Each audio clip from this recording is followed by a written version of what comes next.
warahmatullahi wabarakatuh. Hai, perkenalkan aku Eva Kurniawati. Aku Ajeng Desuti. Kita dari jurusan Manajemen Keuangan S1 Fakultas Ekonomi dan Bisnis Universitas Pamulang. Kita di sini berdua akan membahas tentang manajemen risiko dan juga asuransi yang dibimbing oleh Ibu Pusporini Paluti Jamaludin. Kelas 07 SMJP 001.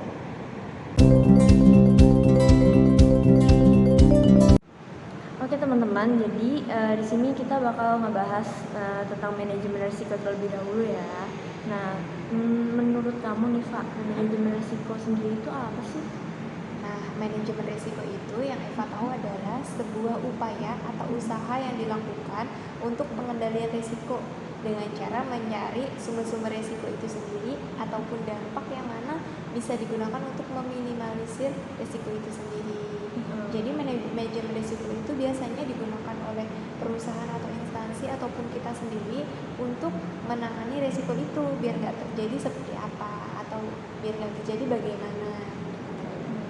Nah, terus kalau dari penjelasan Eva tadi, juga manajemen risiko itu punya tujuan. Nah, tujuan pertamanya itu ada melacak sumber-sumber risiko. Nah, contohnya apa sih itu Jeng kalau untuk mencari sumber-sumber risiko? Sebagai contoh di perusahaan tekstil nih. Kalau di perusahaan tekstil ya, misalnya itu kayak ada mesin yang rusak gitu kan. Jadi dari mesin yang rusak itu pasti kan menghambat nih. Jadi kita mencari sumbernya dulu dong gitu. Nah, jadi dari mesin yang rusak itu kita cari sumbernya. Nanti kita bisa memberikan informasi bahwa risiko yang kita temukan itu untuk perusahaan dan biar cepat ditanggulangi ya. Iya, jadi biar langsung diservis ataupun pembelian baru ataupun juga seperti itu ya. Iya. Nah, dari kita memberikan informasi ke perusahaan tersebut tentang risiko yang sudah kita temukan, itu bisa kita gunakan untuk meminimalisir kerugian risiko itu pada perusahaan. Nah, kalau dari aku contohnya tuh kayak gini, Fa. Jadi kan karena kamu udah tahu nih risikonya, sumber-sumbernya dari awal, terus kamu udah tahu informasinya juga. Nah, menurut aku tuh buat minimalisirnya itu kayak ya kamu harus ngecek misalnya even itu setiap bulan atau mungkin lebih baiknya kayak setiap minggu kali ya. Jadi biar kita tahu nih, oh mesin ini tuh udah mulai agak maksimal gitu. Udah nggak bisa lagi dibuat kerja cepet gitu kan, kejar target apalagi gitu. Jadi makanya kita butuh untuk meminimalisir kerugian di situ. Nah, dari info-info untuk manajemen risiko ini sendiri juga bertujuan untuk memberikan rasa aman kepada stockholder ataupun rekan bisnis kita. Seumpama di perusahaan tekstil ini nih teman-teman. Jadi kita kan memberikan janji atau pesanan bahwa sekian yang kita kasih di tanggal sekian itu harus ready. Harus ready. Jadi kita memberikan rasa aman itu bahwa stockholder atau rekan bisnis kita itu benar-benar percaya dan aman kalau kita itu benar-benar memberikan pesanan sesuai dengan tanggal yang ditetapkan. Nah, itu untuk tujuannya ya Ajeng ya. Nah, di sini juga manajemen risiko itu memiliki manfaat loh teman-teman. Dari beberapa tujuan yang tadi itu bisa membantu perusahaan untuk cepat mencapai visi dan misi perusahaan tersebut. Nah, selain untuk mencapai visi dan misi, yang untuk selanjutnya apa Kak? Bisa juga untuk mencegah perusahaan mengalami kebangkrutan. Gitu. Jadi supaya perusahaan itu nggak mengalami kebangkrutan, kita tuh perlu memanfaatkan juga nih, maksudnya kayak risiko yang kita bakal hadapi itu apa. Jadi maksudnya biar perusahaan itu tuh minimalisir gitu, menanggulangi sejak dini. Jadi kayak historinya apa, bisa membantu perusahaan itu tersebut biar cepat memproses atau biar cepat pertumbuhannya itu dengan baik gitu, biar mencapai visi misinya itu dengan baik. Nah, itu untuk penjelasan manajemen risiko itu sendiri ya Kak. Nah, berarti manajemen risiko sendiri itu tuh sangat penting untuk perusahaan, terutama perusahaan ya, karena di situ kan banyak juga kayak pesanan-pesanan, kepercayaan, menyangkut nasib karyawan juga. Jadi itu sangat penting dipelajari sebuah perusahaan agar perusahaan sendiri itu pun tidak mengalami kerugian dan juga memberikan perusahaan itu cepat bertumbuh dengan baik. untuk materi selanjutnya kita di sini akan membahas tentang asuransi ya, Ajeng ya.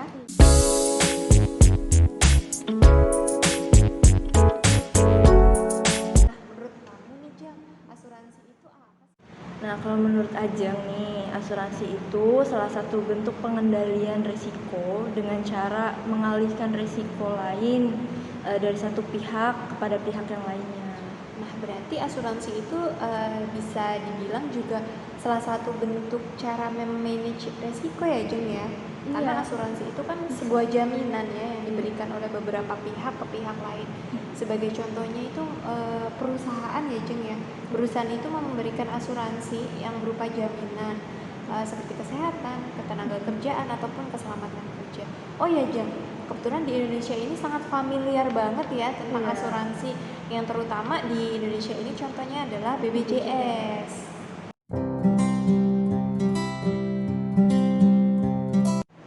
Nah, menurut kamu Nisa, BPJS itu apa sih? BPJS itu adalah Badan Penyelenggara Jaminan Sosial, atau bisa kita sebut sebagai perusahaan asuransi yang menyediakan jaminan kepada kita masyarakat Indonesia dalam bentuk BPJS kesehatan dan juga ketenaga kerjaan, Jeng. Gitu. Jadi yang pertama nih BPJS kesehatan. BPJS kesehatan itu kan yang kita kenal, kayak kita mau berobat gitu, kita bisa pakai itu. Jadi kita nggak bayar, maksudnya kita nggak dikenakan dana. Karena dari pemerintah. BPJS itu ada yang dari pemerintah, ada yang dari perusahaan, ada juga yang dari mandiri, Jeng. Nah, kalau dari pemerintah itu biasanya kita memberikan data berupa KK atau KTP kepada pemerintah untuk pengajuan. Kalau kita itu bisa mendapatkan jaminan perlindungan tersebut, atau enggak kalau seumpama ya sebagai contoh Eva nih, Eva kan sudah bekerja. Nah, Eva mendapatkan BPJS kesehatan yang ditanggung oleh perusahaan, yang mana iurannya itu yang bayar perusahaan. Berarti dari setiap bulan. Dari setiap bulan, dari setiap bulan itu gaji Eva dipotong untuk membayar fasilitas penyedia asuransi kesehatan tersebut yang berupa BPJS kesehatan. Gitu. Ada juga yang terakhir BPJS kesehatan mandiri. Jadi seumpama kamu ada anggota baru nih, seumpama adik kamu yang masih kecil, kamu daftarkan ke BPJS untuk mendapatkan jaminan atau asuransi ini juga, itu juga bisa.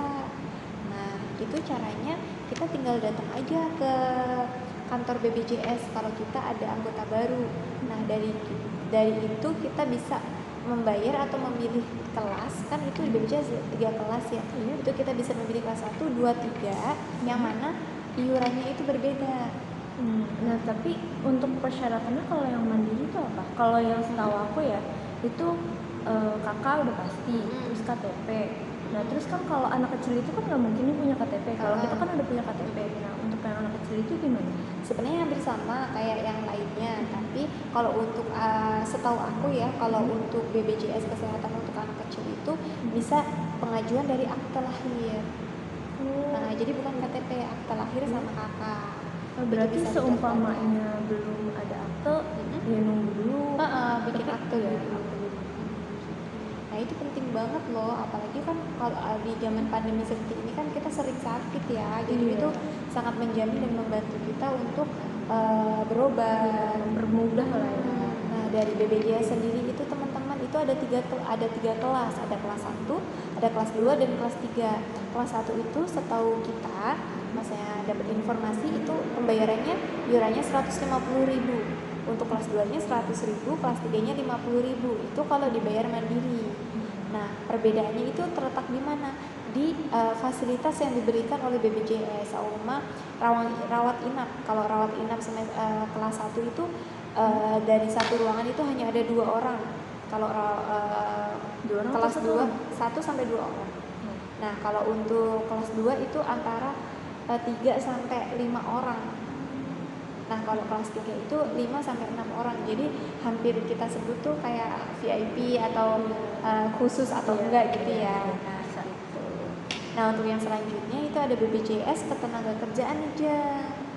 Nah, BPJS Ketenagakerjaan itu adalah sebuah jaminan atau perlindungan yang diberikan untuk menanggulangi penghasilan yang pekerja itu dapatkan.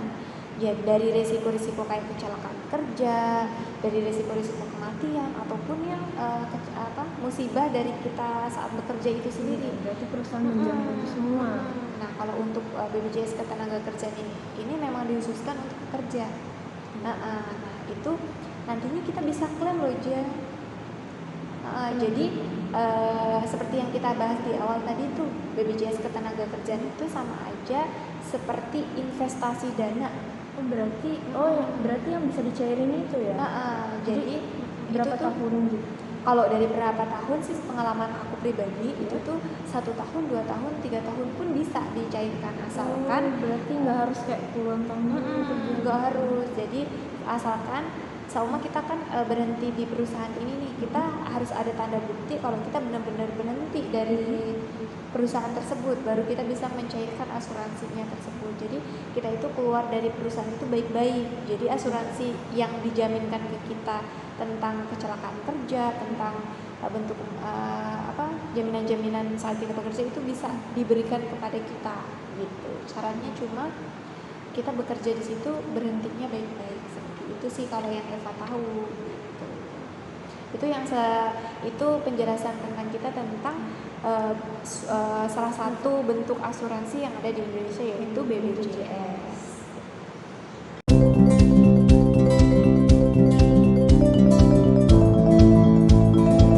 Hai Eva, gimana kabar kamu? Tadi kamu mata kuliah pertama kamu nggak datang, kenapa? Iya, aku tadi telat. Aku hari ini sebenarnya aku kurang enak badan nih Jeng. Terus aku tadi check up dulu ke rumah sakit. Terus habis itu ya aku telat. Kan resiko juga, aku juga nggak enak kan, maksudnya kalau telat gitu ke dosennya. Tapi tadi aku udah nanya tugas pengganti kok. Tapi udah ada tugas pengganti? Udah. Terus kan berhubung kita lagi bahas asuransi juga nih. Tadi kamu ke rumah sakit biaya sendiri atau pakai asuransi? Aku biaya sendiri, soalnya aku panik. Emang asuransi kayak gitu bisa ya buat kesehatan ya? Bisa, apalagi kamu kalau kamu udah punya asuransi terus kamu nggak gunain buat apa? Ntar dulu. Aku di kerjaan tuh emang ada sih potongan kayak asuransi gitu, kalau nggak salah BPJS kesehatan deh Jeng. Oh itu sebenarnya bisa ya buat kita. Aduh sayang banget tadi aku nggak pakai. Iya bisa. Jadi kamu pakai buat kesehatan kan itu yang dibayarin setiap bulan dari yang tadi kamu bilang dari perusahaan, itu tuh udah dibayar dari perusahaan setiap bulan gaji kamu. Jadi sama aja tuh kayak perusahaan ngasih aku jaminan ya, jaminan kesehatan buat aku.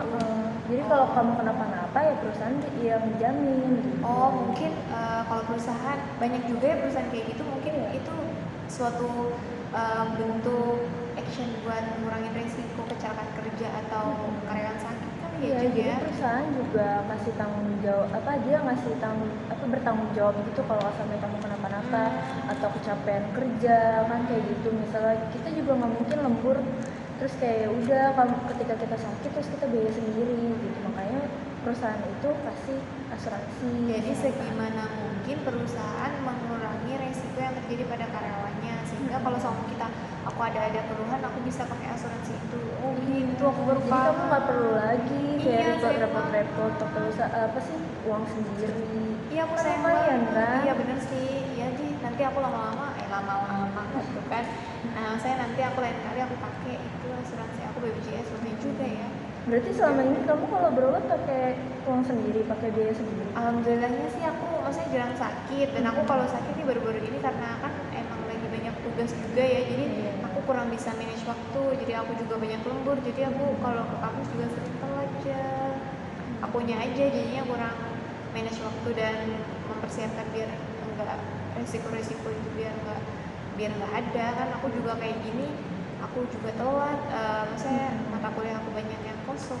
Tapi kamu kalau misalnya telat terus kamu udah di jalan, jangan sampai ngebut-ngebutin di jalan juga loh. Iya sih, itu bahaya juga. Jadi asuransi itu penting ya Jang. Jadi asuransi itu sebagai bentuk pertanggungjawaban sebuah perusahaan buat menjamin kesehatan sama keselamatan kerja karyawannya ya. Iya. Itu juga kalau sama nggak ada asuransi pasti perusahaan itu juga bakalan rugi ya Jang. Sama kayak kinerjanya kurang maksimal gitu ya.